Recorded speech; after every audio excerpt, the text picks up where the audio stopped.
At dahil sa pagiging makakalikasan ng pambansang pulisya, nagsagawa ng tree planting activity ang mga miyembro ng Police Regional Office Bangsamoro Autonomous Region sa Sulu. Ang balita mula kay Pacho Woman Maricris Algabre. Gawa ang tree planting activity ng Paticol Municipal Police Station sa Barangay Umangay, Paticol, Sulu noong ika-3 ng Marso taong kasalukuyan.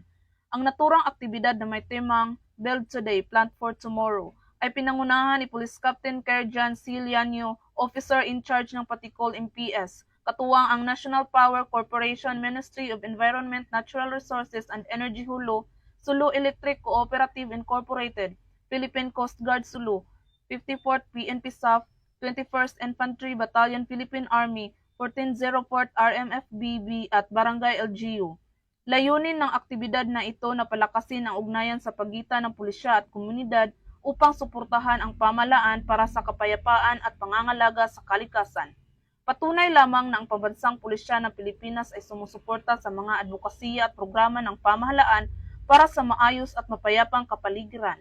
Mula rito sa rehiyon ng Bangsamoro, ako ang inyong PNN correspondent, Patrolwoman Maricris Algabre, alagad ng batas, tagataguyod ng Balitang Pulis.